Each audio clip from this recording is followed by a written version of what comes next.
Oi, pessoal. Hoje eu queria convidar você, cada um de vocês, para fazer parte de um projeto, que é a Academia Folha Política. A Academia Folha Política é mais do que um curso, simplesmente. Ali dentro tem o meu curso de Logopolítica, agora também o curso sobre juristocracia, totalitarismo e resistência política. Tem outras iniciativas, como a Agenda 2030, de comentário de atualidades, tem vários vídeos, mas isso tudo cria um espaço. Não é apenas uma coleção de produtos individuais. Isso é um espaço de reflexão, um espaço de conexão entre as pessoas e, sobretudo, um espaço de autoconhecimento.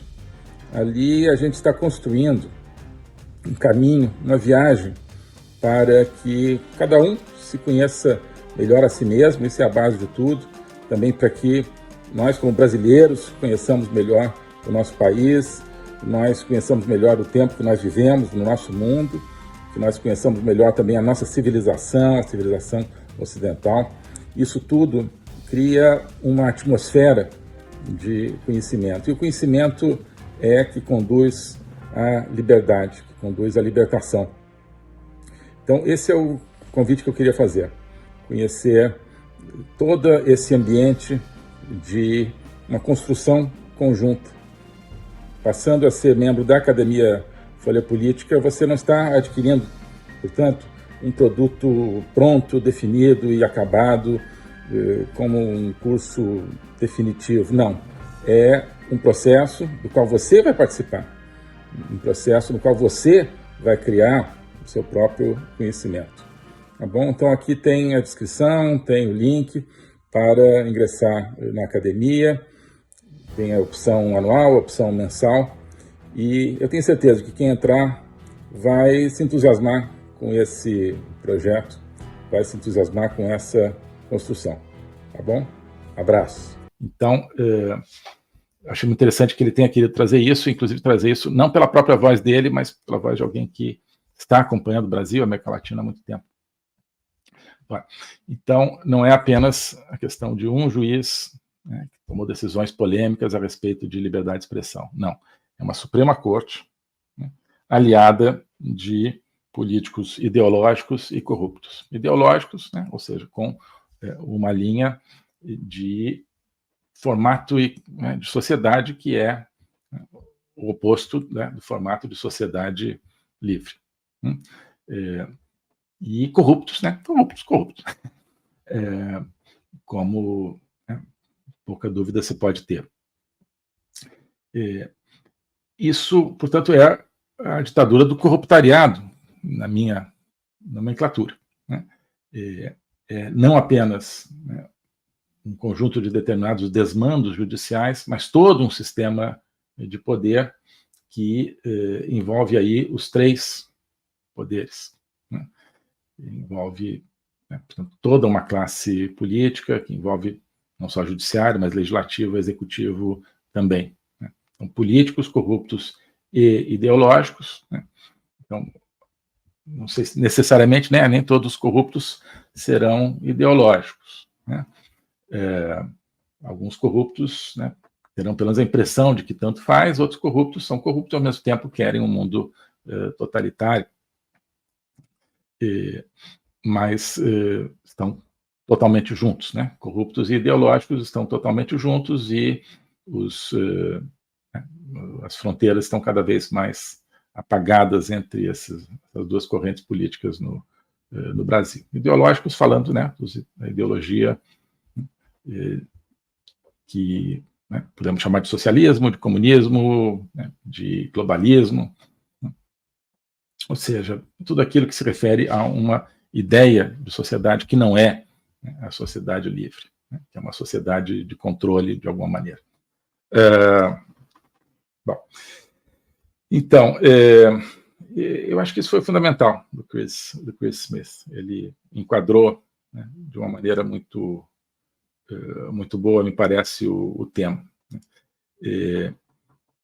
Com esse aspecto muito importante que outros depois não retomaram. Acho que esse foi um dos problemas. Não falar do problema da forma de poder no Brasil, o problema da corrupção, o problema do corruptariado, o problema, né, por que O que é que a Suprema Corte brasileira está defendendo? Né? Por que eles, né, segundo alguns, né, digamos assim, torceram, né, para um lado? Por que eles censuram um lado? Né? O que é que esse lado ameaça? Esse lado ameaça um esquema de poder corrupto. Né? Esse é o ponto fundamental, me parece, e o único que acho que tocou nisso foi nessa introdução o Chris Smith, mas já é importante. Bom, aí tem a Susan Wild, que é a ranking member, então a vice-presidente, no caso, então, proveniente do Partido Democrata. Né? Que o que ela fez? Ela assumiu, então, o lado de defensora da Suprema Corte Brasileira e defensora, né, de todo esse mecanismo de poder, que eu chamo o corruptariado brasileiro. Né? Ela então, mostrou a identificação do Partido Democrata, né, com uma forma de poder no Brasil. Né? Mais do que com uma ideologia, embora também, né, com uma forma de poder. Né? Esse núcleo, né, de bandidagem, de roubo, né, de extorsão e, no fundo, destruição do país, com uma casca, né, de palavras como democracia, Estado Democrático de Direito. Ela, então, coloca o Partido Democrata Americano, né, do lado dessa coisa, dessa gosma existente no Brasil. E ela procurou fazer, então, com toda a sua participação, não falando do tema da liberdade de expressão, não procurando contestar, dizer, não, sim, existe liberdade de expressão no Brasil, mas procurando criar uma narrativa de que o ex-presidente Bolsonaro era autoritário e que tentou criar um regime autoritário, tentou dar um golpe, né, o que pretendia dar um golpe. Então, aparentemente, o resultado disso, o raciocínio dela é de que, olha, então isso justifica tudo aquilo que o esquema de poder no Brasil está fazendo, né? Tudo aquilo que a Suprema Corte e os outros elementos desse esquema estão fazendo, né? Que é a narrativa do próprio esquema no Brasil.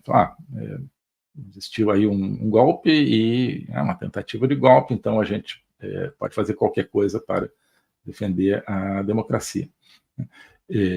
Então, ela não vai, em nenhum momento, aos fatos que têm sido apresentados, os fatos de restrição das liberdades básicas, inclusive, né, à luz da Constituição brasileira. Ela vai nessa onda do golpe e né, da democracia defendida, que, né, portanto, mostra que ela foi bem treinada, eu acho, numa determinada linha que tenta evitar, como a gente conhece bem no Brasil, a discussão dos assuntos que estão em pauta. Então, esses dois, quer dizer, são os dois parlamentares, falam na introdução, depois os depoentes, cada um deles tem uma pequena intervenção, e depois eles recebem perguntas dos diferentes deputados. Hoje havia 4 depoentes, e vamos agora falar basicamente do que eles disseram. O Chris Pavlovski, que é presidente do Rumble, ele fundamentalmente explicou como o Rumble foi forçado, praticamente se viu forçado a abandonar o Brasil, porque se via pressionado a, sem nenhum embasamento legal, banir participantes daquela rede, o Rumble, né, para quem não sabe, é uma espécie de YouTube que procurava ser mais aberto à liberdade de expressão do que o YouTube. O YouTube, estamos aqui no YouTube, né? Agradecer, então, o YouTube, mas o YouTube tem muita restrição. Né? O que você pode falar, o que não pode falar. O Rumble procurava ter um pouco mais de liberdade. Então, algumas pessoas que perderam suas contas no YouTube foram para o Rumble e, em algum momento, então, a justiça brasileira, né, justiça, modo de expressão, né, a expressão orwelliana, né, a injustiça brasileira chegou e falou: o Rumble tem que tirar essas pessoas. Por quê? Porque eu quero. Né? Então o Rumble falou: não, desse jeito não dá, então eu vou sair do Brasil, não vou ficar aqui, né, atendendo esse tipo de norma ilegal e pegando essa pessoa aqui, tirando e botando aquela outra lá, não. Então, basicamente, foi o depoimento explicando o caso do Rumble. Depois, o Michael Shellenberger, que é um jornalista, que é aquele que tem trazido à luz os desmandos que o Twitter, antes do Elon Musk, cometeu, né, em vários, inclusive nos Estados Unidos, em vários lugares do mundo, cedendo a pressões de todo tipo, ilegais, seja nos Estados Unidos, seja em outros lugares, para remover pessoas, cancelar, banir pessoas, banir, portanto, a liberdade de expressão. Né?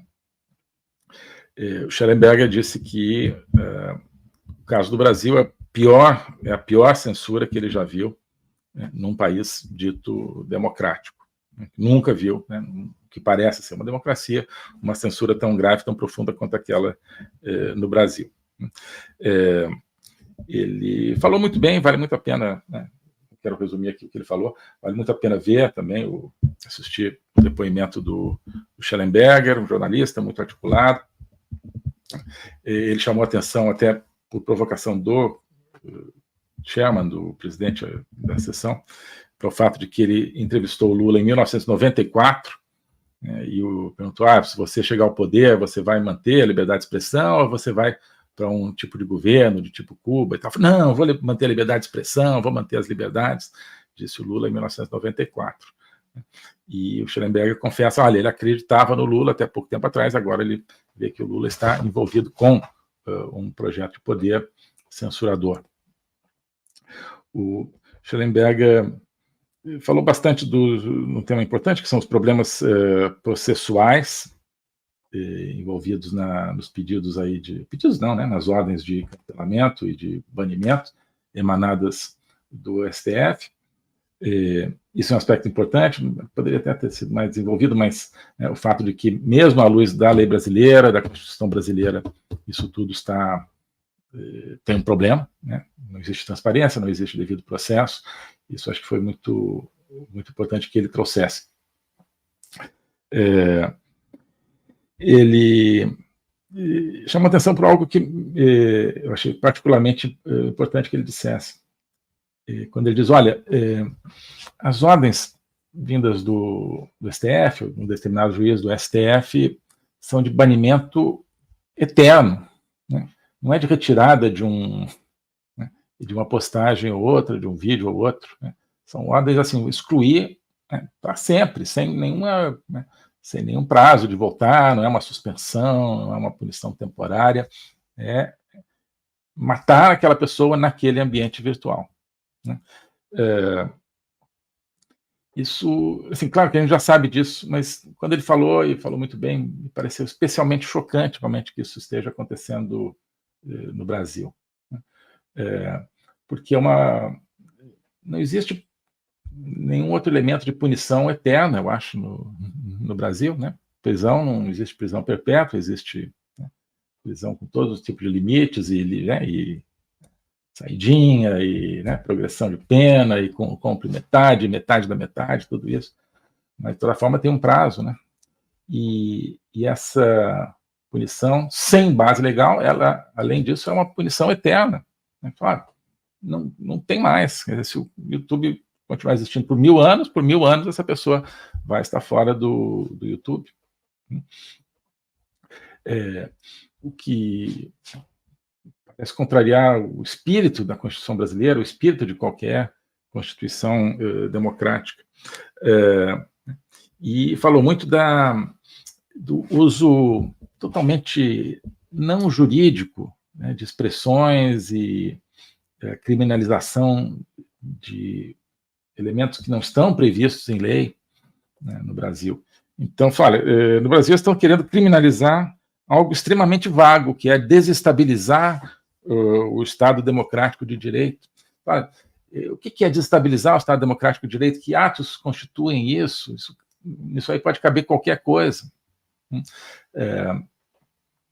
Ele chama atenção para essa manipulação verbal, né, que justamente vai contra a tradição jurídica brasileira, inclusive, de precisão, né, qual é o crime, qual é a pena, qual é o fato, né, o fato jurídico, né, isso me pareceu muito importante também, né, e é de alguém que está vivendo, assim, que conhece a fundo o problema do Brasil, esse problema da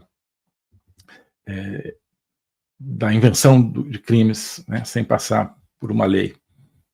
Então, já tenho visto isso, e a gente lendo agora esses despachos aí, que estão vindo à luz por causa do Congresso americano, de como o STF se dirigia às redes para banir as pessoas, a gente está vendo como juridicamente tosco o trabalho feito, né?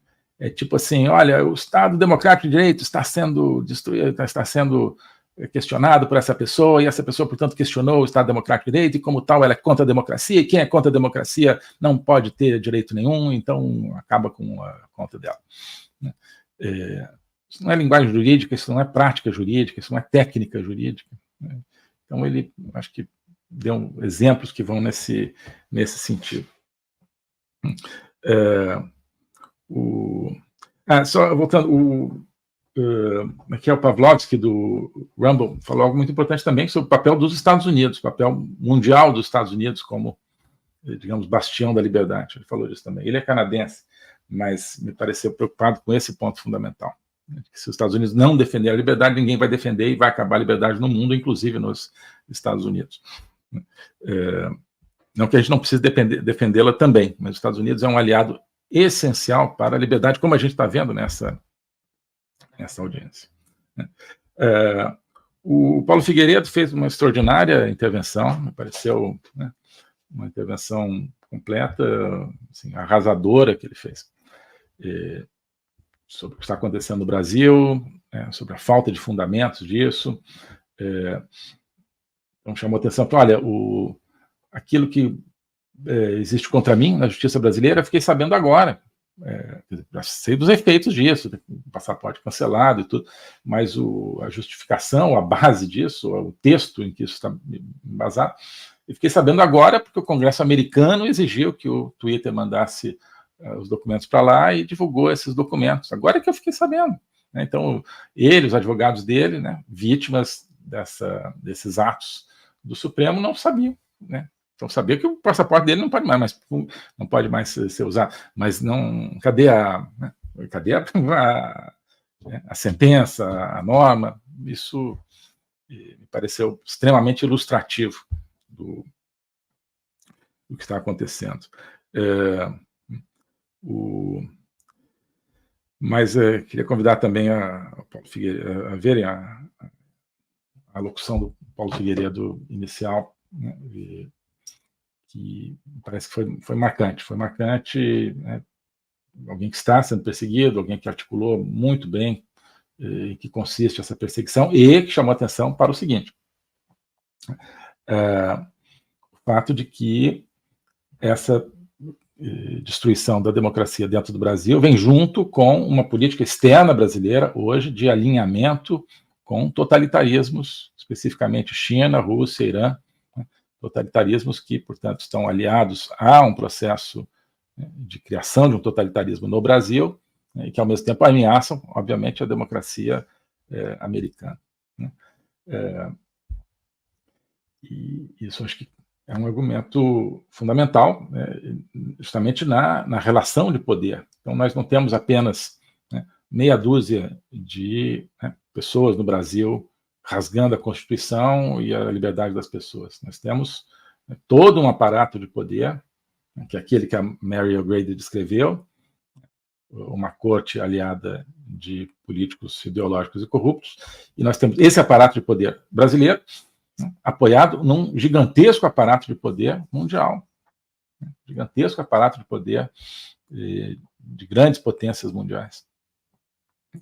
E isso me parece que, né, foram intervenções curtas, todas elas têm que ser, né, realmente curtas, e isso me pareceu fundamental no que o Paulo Figueiredo falou também. Queria mencionar que, como uma modestíssima contribuição a esse esforço de socorro, eu e meus colegas aqui da Academia Folha Política, estamos nos comprometendo a, durante esse mês de maio, dedicarmos metade da receita líquida da Academia Folha Política ao socorro às vítimas, às pessoas afetadas no Rio Grande do Sul. Faremos isso especificamente através de entidades que estão recolhendo doações em dinheiro para transformá-la em doações e ações concretas na prática, né? Infelizmente, como muitos de vocês não estamos lá, não podemos fazer diretamente algo, então é uma maneira de fazer algo a respeito, né?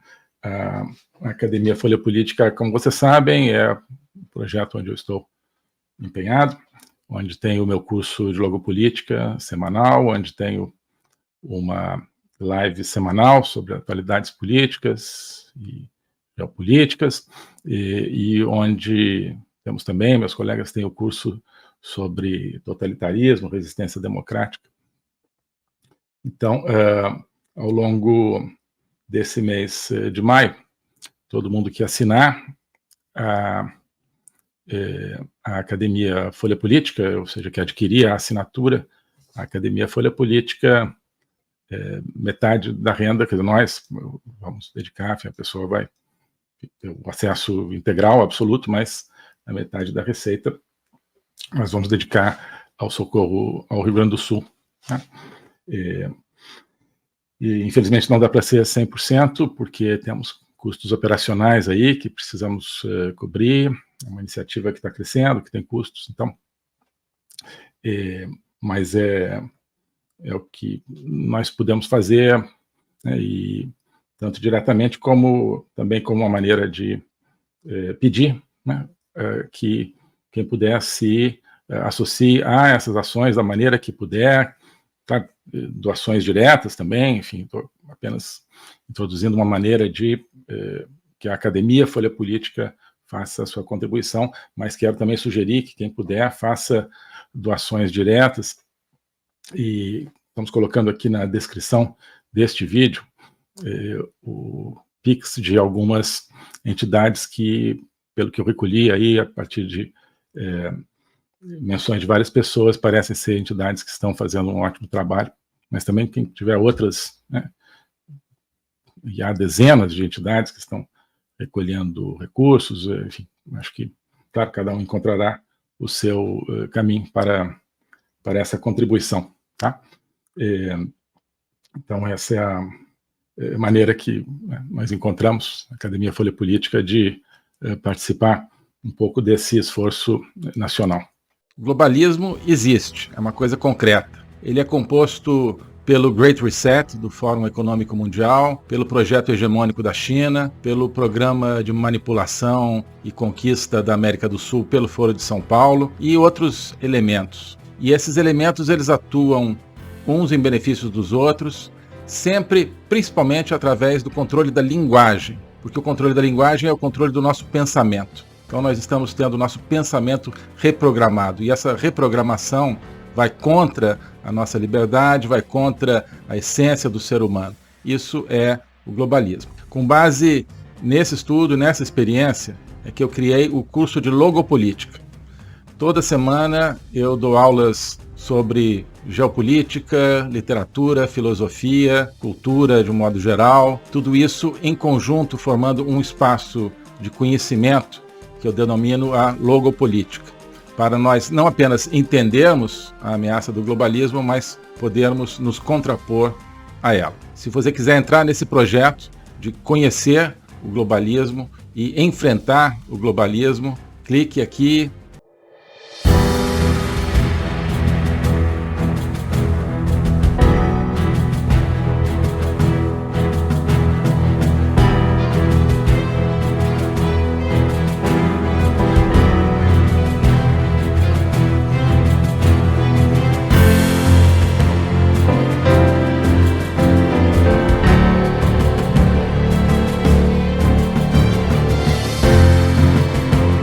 Oi, pessoal. Hoje eu queria convidar você, cada um de vocês, para fazer parte de um projeto, que é a Academia Folha Política. A Academia Folha Política é mais do que um curso, simplesmente. Ali dentro tem o meu curso de Logopolítica, agora também o curso sobre juristocracia, totalitarismo e resistência política. Tem outras iniciativas, como a Agenda 2030, de comentário de atualidades, tem vários vídeos, mas isso tudo cria um espaço. Não é apenas uma coleção de produtos individuais. Isso é um espaço de reflexão, um espaço de conexão entre as pessoas e, sobretudo, um espaço de autoconhecimento. Ali a gente está construindo um caminho, uma viagem para que cada um se conheça melhor a si mesmo, isso é a base de tudo, também para que nós, como brasileiros, conheçamos melhor o nosso país, que nós conheçamos melhor o tempo que nós vivemos no nosso mundo, que nós conheçamos melhor também a nossa civilização, a civilização ocidental. Isso tudo cria uma atmosfera de conhecimento. E o conhecimento é que conduz à liberdade, que conduz à libertação. Então, esse é o convite que eu queria fazer. Conhecer todo esse ambiente de uma construção conjunta. Passando a ser membro da Academia Folha Política, você não está adquirindo, portanto, um produto pronto, definido e acabado, como um curso definitivo. Não. É um processo do qual você vai participar, um processo no qual você vai criar o seu próprio conhecimento. Tá bom? Então aqui tem a descrição, tem o link para ingressar na academia, tem a opção anual, a opção mensal, e eu tenho certeza que quem entrar vai se entusiasmar com esse projeto, vai se entusiasmar com essa construção. Tá bom? Abraço.